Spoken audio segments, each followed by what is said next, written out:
Bismillahirrahmanirrahim. Elhamdülillahi Rabbil alemin. Vessalatu vesselamu ala eşrefil enbiya vel murselin. Seyyidina ve nebiyyina Ebil Qasimil Mustafa Muhammed sallallahu aleyhi ve alihi ve sellem. Ve ala ehli beytihi tayyibin tahirin el ma'sumin el mukerremin. La siyyama baqiyetillah fil aradin Mevlana sahibiz zaman ruhi ve ervahul alamina lehul fida accelallahu teala feracehu'ş şerif. ثم اللعن الدائم على أعدائهم أجمعين من الآن إلى قيام يوم الدين أما بعد نحمده ونستعينه نتوكل عليه ونستغفره السلام عليكم ورحمة الله وبركاته. Hidayət mövzusu haqqında danışırdıq və qeyd olundu ki, Quran-ı Kərimdə Allah Taala hidayəti birbaşa özünə nisbət verib və harda ki hidayətdən danışıb, orada özünü birbaşa ortaya gətirib və buyurub ki, hidayəti ancaq Allah eləyir. Belə ifadələr Quran-ı Kərimdə çoxdur ki, buyurur, İnnəlləhə yəhdi mən yəşə, Allah istədiyini hidayət eləyir. Hidayət o qədər qarışıq bir mövzudur, eyni zamanda da İnsan o qədər qəliz və qarışıq bir varlıqdır ki, ona görə bu məsələdən ancaq Allah baş çıxarta bilər və Allah bu məsələni tənzimləyə bilər. Həm hidayət məsələsi çox çətin məsələdir və qarışıq bir məsələdir. Eyni zamanda da insan qəliz bir varlıqdır. Belə deyək, bir insan ki, çox qarışıqdır və qəliz bir varlıqdır, sonsuz və əbədiyyətə sarı əgər bu hidayət olmaq istəyirsə, bəli, burada ancaq birbaşa gərək Allah özü bu işə müdaxilə eləyə. Ona görə də hidayət demək olar ki, Allahın əlindədir. Amma burada belə bir sual yaranır ki, bəs insanın burada heç bir rolu yoxdur, İnsanın özünün hidayət tapmasında, hidayət olmasında hər hansı bir rolu yoxdur. Cavab müsbətdir. Bəli, var. İnsanın da özünün hidayətində bir rolu var, təsiri var. Allah Taala əslində biz Quran-ı Kərimin ayələrini biraz da dərindən təhlil eləyəndə görürük ki, Allah Taala kimi ki hidayət eləyir, o elə-belə deyil. Və yaxud da kimi ki hidayət eləmir, o da elə-belə məsələ deyil. Ümumiyyətlə, keçən dəfə dedik, hidayət təsadüfi bir məsələ deyil, bəxtlə, şansla deyil. Məsələn, belə deyil ki, filan kəs hidayət oldu, yəni onun bəxti gətirdi. Onun, məsələn, hər nədə bəxti gətirirdi, hər nədə şanslı adam idi. Məsələn, insanlar olur, şanslı insanlardır, bəxti hər yerdə gətirir. Məsələn, hidayətdə də bəxti gətirdi, elə hidayət də oldu. Xeyr, ola bilər hansısa məsələ bəxtlə olsun, şansla olsun, amma hidayət məsələsi bəxtlə, şansla deyil. Allah istədiyini hidayət eləyər, belə başa düşülməsin ki, elə Allah kimdən xoşu gəldi hidayət eləyəcək. Belə də başa düşülməsin ki, o hidayət olan bəxti gətirdi, hidayət oldu. Əgər bir adam hidayət olursa, deməli onda bu hidayəti qəbul eləyən nəsə bir şey var onun içərisində. İnsanın içərisində nəsə bir şey var ki, Allahdan o hidayəti qəbul elədi. Bəli, hidayət eləyən Allahdır, hidayəti qəbul eləyən tərəfsə insanın özüdür.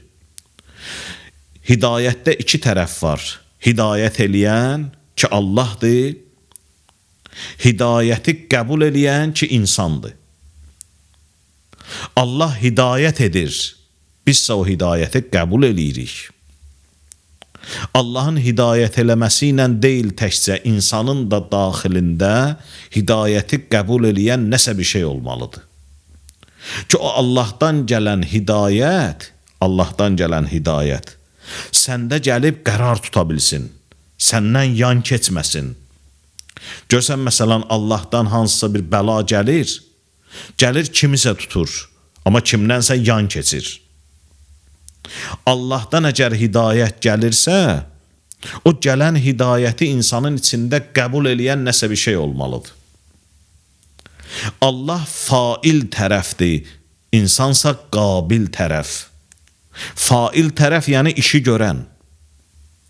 Qabil tərəf qəbul eləyən tərəf. Qəbul eləyən tərəf. Qəbul eləyəndə o potensial olmasa, elə hidayət gəlsin Allahdan. Bunun içərisində o gələni qəbul eləyən bir şey olmasa, o hidayət ola bilməyəcək. Məsələni gərək biz bu cür başa düşək. Allah istədiyini hidayət eləyir, belə deyil ki, bəxti gətirsin və Allah da onun qara qaşına, qara gözünə hidayət olsun, aşiq olsun, səni mən hidayət elədim. Belə bir şey yoxdur. İnsanın içərisində hidayətə lazımlı nəsə bir şey olmalıdır ki, hidayət gəlib onu tuta bilsin, hidayət gəlib onda qərarlaşa bilsin. Niyə görə bəzi insanlar tez hidayət olurlar? Bəzi insanlar gec hidayət olurlar. Bəzi insanlar heç hidayət olmurlar. Çox qəribədir ya. Bəzi adamlar var ki, tez hidayət olurlar. Onlar tez yola gəlirlər. Onlar tez haqqı tanıyırlar. Onlar tez haqqı tapırlar. Adamlar da var ki, gec iman gətirirlər. Neçə dənə və neçə dəfələrlə möcüzələr görməklə iman gətirir. Hələ baxırsan ki, o lazımi qaydada olmayıb o iman. Adam da var, heç möcüzə görməyib, bir dənə söz eşidib. O dəqiqə iman gətirib, onda iman gətirmək tez alınıb. Və özü də onun iman gətirməsi elə formadadır ki, onu indi imandan zorla da çıxartsın mümkün deyil. O canın verər, amma imandan çıxmaz. Amma bəziləri gecə imana gəlirlər. İmanda elə qərar tutublar ki, elə bir nəyə səbmətdilər ki, nəsə olsun imandan çıxsınlar. Bəziləri isə ümumiyyətlə mümkün deyil. Nəyə görədir bunlar? Bunlar Allah'dakı problem yoxdur. Allah elə istəyər hər kəs hidayət olsun. Allah tərəfdə hidayətin o birinci tərəfi ki var, göndərən tərəf, hidayəti verən tərəf, onda problem yoxdur. Qəbul eləyən tərəfdə problem var. Elə bir crossla antenadır, əgər onu usta düzəldirsə, tənzimləyirsə, orada televizor kanalı açmalıdır. Əgər orada hər şey qaydasındadırsa, onun bütün kabelləri, onun bütün avadanlıqları, onun dalğalarla tənzimlənməsi, hər bir şey qaydasındadırsa, əgər bu göstərmirsə, deməli, axırda usta deyir ki, qardaş, sənin televizorunda problem var. Get bir başqa televizor gətir, gətirirlər, baxırlar, görürlər ki, hə, o dəqiqə göstərdi. Yəni, o dalğanı alıb ötürən tərəfdə problem yoxdur. Onu qəbul eləyən tərəf ki var, o xarab olsa göstərməyəcək. Allahın hidayəti, ilahi nuraniyyət, ilahiyyat bir insanda o zaman görsənər ki, o insanda Allahdan gələn o mənəviyyatı, nuraniyyəti qəbul eləyən nəsə bir şeylər olsun. Allah insanı daxildə yaradanda içərisində bəzi şeylər qoyub. Məsələn, buyurur ki, və nəfsin və ma səvvaha fəəlhəməha fücuraha və təqvaha.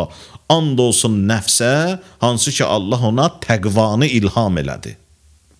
Yəni Allah insanı yaradanda, canı yaradanda cana təqva verib. Nəyə görə o təqvanı verib? Çünki sonradan ona hidayət yollayacaq. Ki bu gələn hidayəti rahat qəbul eləsin. Allah sonradan buna hidayət göndərəcək, kitab göndərəcək, peyğəmbər göndərəcək. Onları bu adam rahat qəbul eləsin deyə Allah insanın içərisində təqva qoyub. Görürsüz, məsələn, biz peyğəmbərsiz, dinsiz, kitabsız bəzi şeylər var ki, onların olmağını zəruri hesab eləyirik. Deyirik ki, bu belə də olmalıdır. Onun vacibliyini biz özümüz müstəqil dərk eləyə bilirik. Bəzi şeylər də var ki, peyğəmbərsiz, dinsiz, imamsız biz onun olmazlığını başa düşürük. Deyirik ki, olmaz. Başqasının malına təcavüz olmaz. Bunu din deyib bizə deyə deyil ki, düzdür, din də deyib. Amma biz din deməmişdən də başa düşürük ki, başqasının malına təcavüz etmək olmaz. Biz rahat başa düşürük ki, bir nəfərə zülm və yaxud da körpüyə nəvaziş göstərməmək, rəhm etməmək bu olmaz. Qocaya hörmət etmək bu olar. Bunları biz dinsiz də başa düşürük. Peyğəmbər gəlməsə də, din bizə deməsə də bunları başa düşürük. Bu başa düşmək fitrətimizdə əvvəldən qoyulan bir şeylərdir. Nəyə görə Allah bunları bizim fitrətimizdə əvvəldən qoyub? Çünki sonradan bizə hidayət yollayacaq. O hidayəti yollayanda biz rahat bunu qəbul eləyək. Rahat qəbul eləyək. Peyğəmbərin, imamın, dinin sözünə qulaq asanda baxırıq, görürük ki, maşallah bu sözlər nə qəşəng sözlərdir. İnsanın ruhun, könlünü oxşayan sözlərdir. Məsum imamların hədislərin toplayıblar bir kitaba, adını qoyublar könül oxşayan sözlər. Həqiqətən də Peyğəmbərin, məsum imamların sözləri, kəlamları insanın könlünü oxşuyur. İnsanın ruhuna, içinə doğmadır. O doğmalıq nəyə görədir? Çünki Allah insanı əvvəldə yaradanda təqva qoyub insanın içərisində və həmin o insan gəlib dinin sözünə qulaq asanda onu rahat qəbul eləyir. Quran-ı Kərimi açırıq, görürük elə. Əvvəldə bir dənə söz var. Əlif, lam, mim, zalikəl kitab, la raybə fihi, hudən lil muttəqin. Bu bir kitabdır ki, heç bir şək şübhə yoxdur onda, hidayət eləyəndir kimi təqvalıları. Təqvalı, yəni mənəvi dərəcəyə çatanlar. Bəli, onlar üçün də Quran-ı Kərim hidayəti var və o daha üstün insanlardır deyə, onlar üçün daha ali hidayət var. Amma belə deyil ki, o dərəcəyə çatandan sonra Quran-ı Kərim sənə başlayacaq hidayətin verməyə. Yox, hər insana Quran-ı Kərim hidayətin verə bilir. Quran-ı Kərim hər bir insanı hidayət eləyər. Amma bu şərtlə ki, həmin insan təqvalı olsun. Təqvalı olsun, o mənəvi dərəcəyə çatsın, yox ha. Yəni, içindəki o əvvəldən ona verilən təqva ki var, o onun içərisində olsun. Bəzi adamlar var, həyatda elə yaşayıblar ki, aludəçiliklərlə, pis vərdişlərlə, günahlarla, zülümlərlə, cinayətlərlə əvvəldən Allah onların fitrətində qoyduğu o təqva ki var, onu məhv eləyiblər. Amma insanlar da var ki, elə yaşayıblar ki, nə qədər də günah olsa, nə qədər də məsələn aludəçilik olsa, o fitri təqva məhv olmayıb, tamamilə aradan getməyib. Nələrsə qalıb, o nələrsə qalıbsa, bəli, axır ki, o hidayət gəlir onu tapır. Onu tapandan sonra başlayır insanı çəkməyə. Necə şeytan insana sarı gələndə, insanda nəsə görür, ipi atır boynuna, çəkir özünə sarı, nəsə görməsə, baxır, şeytan kənardan görür ki, hə, bunun içərisində məsələn, arzu və istəklər var. Bununla insanı yoldan çıxartmaq olar. Baxır, görür, bu insanın içərisində həsəd var. Hə, bu mənim işimə yarayır. Bəzi insanlara baxır, şeytan görür ki, bunun içində başqa şeyləri yaxşı da olsa, amma təkəbbür var. Bu mənə lazımlı şeydir. Bilirsiniz, insanın içində şeytana lazımlı şeylər var. Şeytan insanı elə-belə yoldan çıxartmır. Mələyi də yoldan çıxartsın da, mələyi yoldan çıxarta bilməz. Niyə görə? Çünki mələyin içində şeytana lazımlı heç nə yoxdur. Mələyə baxır, görür ki, yox. Və yaxud da məsumlara, peyğəmbərlərə, imamlara baxır, özü də deyib də, Deyib ki, ilahi, fəbi'izzatikə ləuğviyənnəhum əcməin illə ibadəkə minhumul müxləsin. And olsun sənin izzətivə. Hər bir kəsi yoldan çıxartacam sənin xalisləşmiş bəndələrindən başqa. Müxləs bəndələri mən yoldan çıxarta bilməyəcəm. Niyə? Çünki müxləs bəndələrin içərisində şeytana lazımlı nəsə yoxdur. Gəlir, baxır, o tərəfdən baxır, bu tərəfdən baxır. Nə bilim, hər tərəfdən bunu analiz edir şeytan, görür, yox, bunun içində bir şey yoxdur ki, mən bundan yapışım, çəkim özümə sarı, günaha sarı. Ondan sonra çıxıb gedir işinin gücünün dalıcan. Amma adam da var ki, gəlir şeytan elə bir tərəfdən baxan kimi onda nə qədər şey görür. Deyir, hə, mən elə bunlar lazımdır, mən bunlardan iş görə bilərəm. Elə bir bizim içərimizdə alətlər var. Şeytan da ustadır. Onlarla başlayır iş görməyə. Bilirsiniz, usta alətsiz iş görə bilmir. Ustanı gətirmirsən, heç bir alət yoxdur. O necə palçıq qarışdırsın, o necə daşı daş üstünə qoysun, o necə bu işləri görə bilsin. Əgər o ləvazimat yoxdursa, ustalara aid, o ustalığını eləyə bilməyəcək, boş əllə heç nə eləyə bilməyəcək. Gətirmisənsə, onun əlinə avadanlıq qoymalısan ki, ixtiyarında avadanlıq qoymalısan ki, o avadanlıqla o işi görə bilsin. İnsanın daxilində Allah peyğəmbərlər üçün çox gözəl ləvazimat qoyub. Peyğəmbərləri göndərəndə insanların üstünə belə deyil ki, məsələn, Allaha deyə bilərsən ki, ilahi və Rəbbim, peyğəmbəri göndərdin mənə. Amma mənim içimdə peyğəmbərə lazım olan bir şeylər qərar vermədin ki, o həmin şeydən tutub məni çəksin. Görün, Allah nə gözəl iş görüb. Bəndəsinə deyər ki, bəndəm, yox, elə deyil. Mən peyğəmbərə bilirsən nə qədər peyğəmbərə lazım olan şey qoymuşam sənin içində. Ağıl qoymuşam, vicdan qoymuşam. Bilirsən nə qədər şeylər qoymuşam, təmizlik qoymuşam, paklıq qoymuşam. İmana, həqiqətə eşq qoymuşam. Quran-ı Kərimdə belə bir ayə var. Həbbəbə iləykumul iman və kərrəhə iləykumul füsuqə vəl küfrə vəl isyan. Allah asiliyi, günahı, küfrü insana düşmən tutturdu. Elə elədi ki, insan onları düşmən tutsun. İnsanın içində onlara qarşı ikrah hissi qoydu. İmana, haqqa, həqiqətə qarşı isə insanın daxilində sevgi qoydu. Allah niyə belə elədi insanı yaradanda? Xilqətinin əvvəlində. Çünki sonradan ona hidayət yollayacaq. Quran-ı Kərim bir kitabdır ki, təqvalını neynir? Hidayət edir. Hər bir insanın Allah daxilində yaradanda təqva qoyub. O qədər kafirlər olub, hidayət olublar. O qədər müxalif insanlar olub ki, hidayət olublar. Peyğəmbərlə, Quranla, ümumiyyətlə hidayət olublar. Nəyə görə hidayət olublar? Bəxtləri gətirib, yox. İçlərində nəsə olub.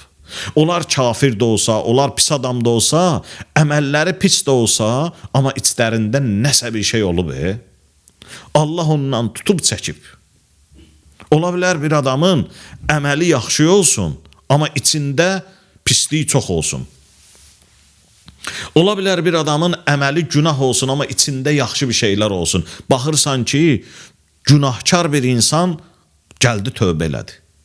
Günahkar bir insan tövbə elədi, deməli bunun əməlləri günah idi, amma içində saflıq qalmışdı, hardasan, necəsə bir paçlıq, təmizlik qalmışdı.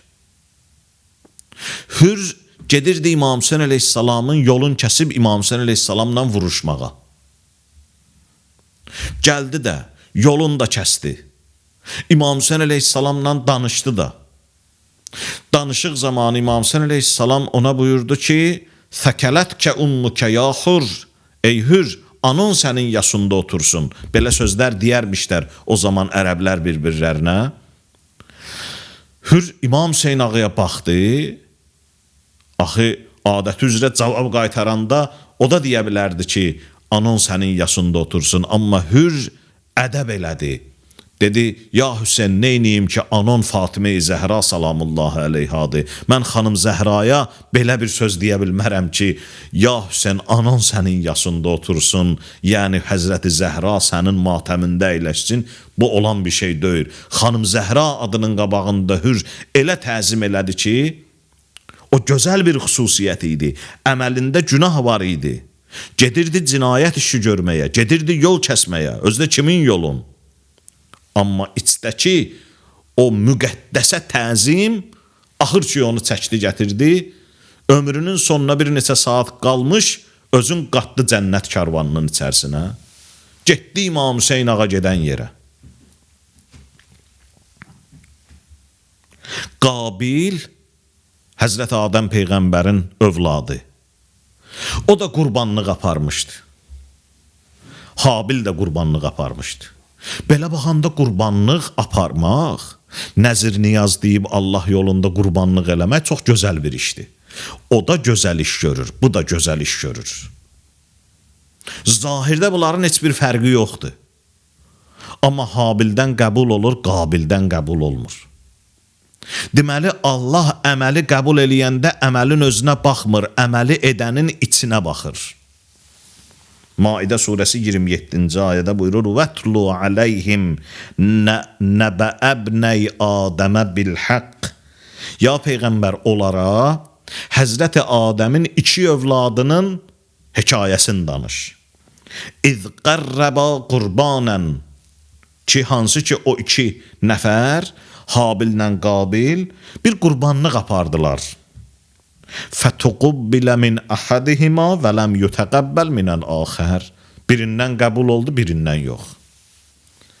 Deməli, yaxşı iş görməklə deyil. Allah buyurur ki, İnnəmə yətəqəbbəlullah minəl muttəqin. Bu ayənin davamında var ki, Allah təqvalılardan qəbul edir. Hər yaxşı işi görən məgər təqvalıdır? Bir elə o qədər, məsələn, pis adamlar var, yaxşı iş görür. O qədər yaxşı adamlar var, pis iş görür. Siz pis iş görmək başqa, pis insan olmaq başqa. Yaxşı iş görmək başqa, yaxşı adam olmaq başqa. Bunlar fərqli şeylərdirlər. Mümkündür bir adam pis adam ola, yaxşı iş görə. Nə faydası? Muaviyə də yaxşı işlər görürdü. Harun Rəşid də yaxşı işlər görürdü. Qabil də yaxşı iş gördü. Amma yaxşı adam idi. Sonradan məlum oldu ki, ya elə Muaviyyədə, Harunda əvvəldən məlum idi ki, Qabildə sonradan məlum oldu ki, bu yaxşı deyilmiş, içində pislik varmış. Sən demə, Allah bunun içinə baxdı, bundan qəbul eləmədi. Bir də var, insan içində yaxşıdır, dinimizin bizdən istəyi, tələbi budur. Yaxşı iş gör və yaxşı adam ol. Yaxşı insan ol. Allah demir ki, ehsan eləmək, deyir, möhsin olmaq. Məsələn, deyir, İnnəllaha yuhibbul muhsinin. Allah möhsin insanları neynir? Sevir. Möhsin insanlar, elə ehsan eləyənlər, onda Qabili sevməli idi, bu da ehsan eləyirdi. Qurbanlıq aparmışdı. Yox, möhsindən məqsəd, yəni o kəs ki, hüsn dərəcəsinə, ihsan dərəcəsinə çatıb. Lən tənalul birrə hətta tunfiqu mimma tuhibbun. Yaxşılıq deyilən məqama çatmazsınız, sevdiyinizdən infaq etməyincə. Sevdiyinizdən infaq eləyəndə yaxşılıq məqamına çatacaqsınız. Ayə nə buyurur? Yaxşılığa çatmaq. Lən tənalul birrə, bir yəni yaxşılıq. Özdə lən tənalu, yəni çatmaq, yaxşılığa çatmaq. Demir, yaxşılığı etmək. Deyir, yaxşılığa çatmaq. Yaxşılığı etmək bir məsələdir. Yaxşılığa çatmaq başqa bir məsələdir. İnsan yaxşılıq eləyə bilər, amma içində pislik olsa qoymayacaq, yaxşılıq məqamına çatsın. Ona görə gərək içdə də yaxşılıq ola ki, o yaxşı iş görmək insanı yaxşılıq dərəcəsinə çatdırsın. Bəzi adamlar var, tez iman gətirirlər. Bəzi adamlar var, gec iman gətirirlər. Nəyə görədir? Onlar Allah hidayəti verir. o hidayəti verməklə deyil. Mən gərək onu qəbul eləyəm. Qəbul eləmək üçün içimdə nələrsə olmalıdır. O nələrisə də Allah əvvəldən verib bizə, o təqvanı verib bizə. Kafirlər olub ki, Quran vasitəsilə hidayət olub. Yaxşı, Quran təqvalıları hidayət eləyibsə, gərək kafiri hidayət eləməsin. Nə qədər kafirləri hidayət eləyib, nə qədər müşrikləri hidayət eləyib. Peyğəmbər elə kafiri hidayət eləməyə görə gəlmişdi də. Bəli, o təqva kafirdə də var. O yaxşılıq, içdəki yaxşılıq, yaxşılığın toxumları kafirdə də var. Bir nəfər vardı deyib Peyğəmbər zamanında, Peyğəmbəri istəmirdi. Peyğəmbərə qarşı ürəyində agresiya vardı. Kim vardı? Elə fikirləşirdi ki, bir müharibələrin birində, döyüşdə fürsət düşən kimi əlimə Peyğəmbəri öldürəcəm. Deyir, gəlir bir yerdə özün hazırlayır ki, Peyğəmbərə hücum eləsin, Peyğəmbər birdən baxır ona. Ona baxanda bu dayanır. Dayanır, tarixdə var, deyir ki, özü tarixdə bu adamın dilindən nəql olunur, deyir ki, mən Peyğəmbər ki mənə baxdı, baxan kimi deyir, mənə belə bir içimdə bir dəyişiklik getdi. Bütün o kin-küdurətim getdi. Elə bil bu adamın məhəbbəti doldu mənim ürəyimə. Əlimdəki qılınc titrədi, əlim düşdü yerə. Deyir, Peyğəmbər yaxınlaşdı mənə, yaxınlaşanda elə bildim ki, məni öldürəcək, gördüm ki, əlin qoydu sinəmə. Sinəmə əlini qoyanda, deyir, ürəyimdəki məhəbbət Peyğəmbərə qarşı o qədər çoxaldı ki, deyir, mən döyüşdə elə bir hal aldım ki, əgər atam da deyir, qarşı tərəfdə olsaydı, onu öldürməyə hazır idim. Əzizim deyir, qarşı tərəfdə olsaydı, onu öldürməyə hazır idim. Ki, Peyğəmbərin məhəbbəti o qədər ürəyimə doldu. Mən o anda Peyğəmbər mənə qayıtdı, dedi ki, nə oldu, niyə dayandın? Deyir, onda mən başladım kəlmə şəhadət dedim və İslamı qəbul elədim. Dedim, ya Rasulallah, sizin məhəbbətiniz elə ürəyimə doldu. Peyğəmbər mənə buyurdu ki, Allah sənin üçün elə bir şey istədi ki, dünyanı ondan əvəzləmək mümkün deyil. O sənin içində nəsə var idi ki, bir yaxşılıq var idi. Bir fəzilət var idi sənin içərində. O yaxşılığa görə Allah səni çəkdi, gətirdi. Amma mümkündür ki, yaxşı insanlar olsun, içdəki pisliyə görə Allah onu uzaqlaşdırıb aparsın. Bir var çəkib gətirmək, bir var gələni uzaqlaşdırıb aparmaq. Deyirlər, Peyğəmbər zamanında səhabələr Peyğəmbərdən istədilər ki, bizə, bəzi səhabələr, bizə Əshab-ı Kəhfi göstər. Peyğəmbər ki, möcüzə sahibi idi. Peyğəmbər mükaşifə aləmində bunlara Əshab-ı Kəhfi göstərdi. Və bunlar salam verdilər, amma cavab eşitmədilər.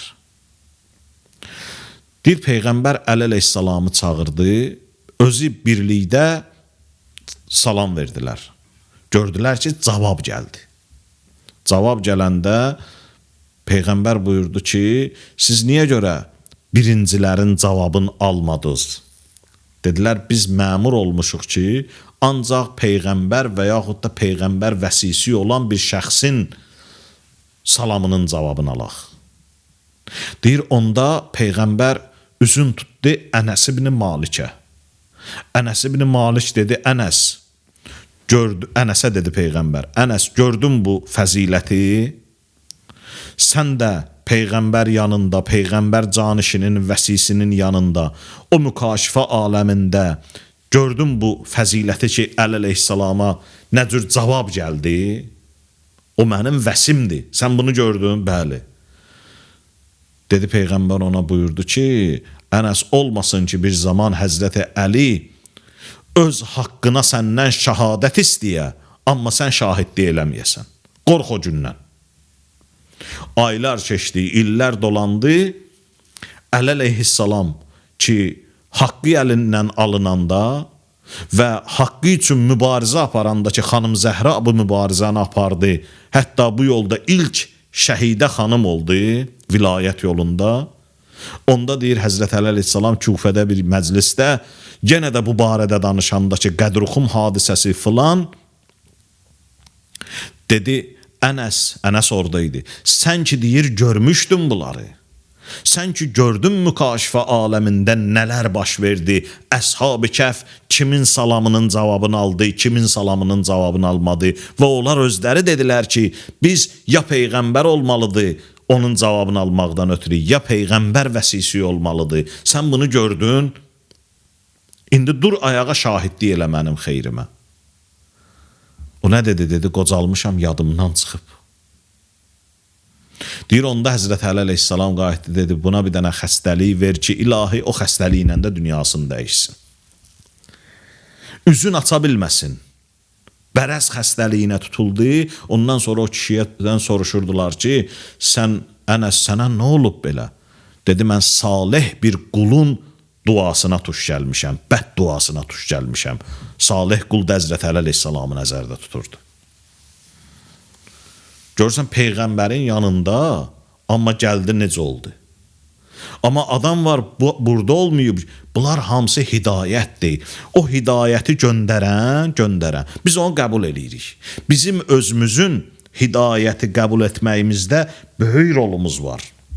Ona görə də bəzi insanlar iç o qədər təmizdir ki, deyən kimi onlara hidayət olurlar. Bəzilərində içdə o qədər problemlər var ki, gec hidayət olurlar, bəzilərində də problem o qədər güclüdür ki, heç hidayət olmurlar. Bəzilərinin tez, bəzilərinin gec, bəzilərinin də isə ümumən heç hidayət olmamalarının səbəbi babıdır. Birbaşa insanın içi ilə bağlıdır. İmam Sadiq əleyhissalam buyurur ki, biz əhl-i beyti sevmək də birbaşa insanın içi ilə bağlıdır. Və mən yuazzim şəairallah fə innəha min təqvəl qulub. Həcc surəsi 32-ci ayə açıq-aşkar buyurur ki, hər kəs Allahın nişanələrinə təzim eləsə, o onun qəlbinin pəhriskarlığındandır. Yəni Allahın nişanəsi qarşısında təzim, necə ki hürc elədi o təzimi, buyurur o onun içinin paklığındandır. Bir ayə oxuyuram sizə, ondan da yekunlaşdırıram sözlərimi. Ənfal surəsi 24-cü ayədə Allah buyurur ki, bilin.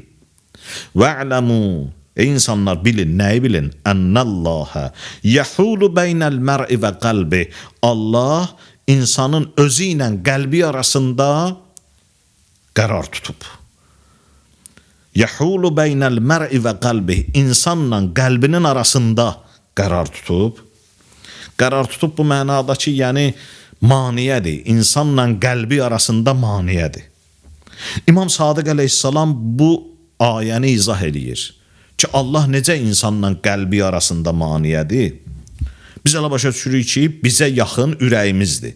Amma ürəyimizlə bizim aramızda Allah var. Quran-ı Kərim buyurur. Yəhulu beynəl mər'i və qəlbi. Sənlə ürəyin arasında Allahdır. İmam Sadiq əleyhissalam buyurur ki, yəni ürəklə insan arasında Allah manidir. Bu mənada ki, Allah qoymur ki, yaxşı insan, mömin insan batilin haqq olduğuna inana. Çünki Allah oradadır deyə insanla ürəyin arasında mənası budur ki, o insana gələn keçib insandan ürəyində oturacaq axı. Allah orada icazə vermir ki, bu gələn batildir deyə mömin insandan keçib ürəyində otursun. Yəni Allah icazə vermir ki, mömin batilin haqq olduğunu bilsin. Bəzi adamlar var, batilin haqq olduğunu deyirlər ki, bu haqdır. Filan kəs düz danışır, əyri danışır, amma deyirlər düz danışır. Amma mömin insan deyir, yox qardaş, sən düz danışmırsan. Niyə görə deyir düz danışmırsan? Batili, səhvi, əyrini düz görmür. Yəni əyrini əyri, düzü düz görə bilir. Çünki Allah orada insanla qəlbinin arasında o işi görür insan üçün. Elə bil ki, Allah demək istəyir ki, mən mömin insanın qəlbinin nicahbanıyam, qoruqçusuyam. Mən ora haqqı buraxaram. Gəlsə, yəni gör nə məqam sahibidir mömin insan. Gör bəzi insanlar hara çatıblar.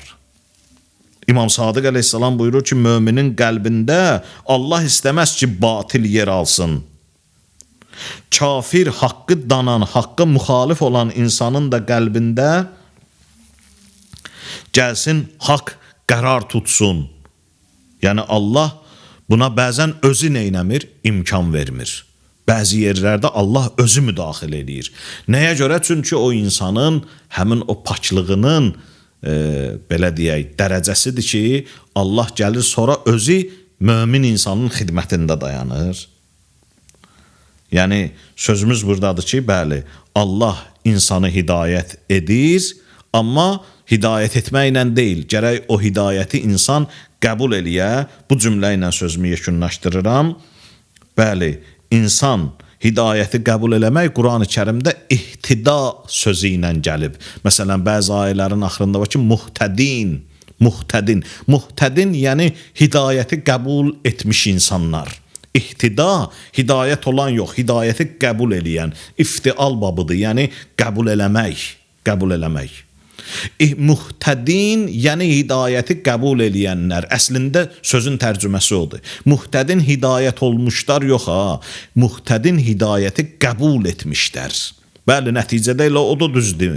Hidayət olmuşlar, tərcümə məna baxımından. Amma bu cür deyəndə insan daha sözün dərinliyini, dəqiqliklə başa düşür ki, hidayəti qəbul etmişlər. Yəni insan gələn hidayəti qəbul etmək artıq bu sözlə Quran-ı Kərim dolayısı yolla insana demək istəyir ki, insan sənin özün hidayəti qəbul etməyində rolun var. Mən verməklə deyil, səndə o elementlər, o ləvazimat olmasa, sən o gələn hidayəti qəbul edə bilməyəcəksən.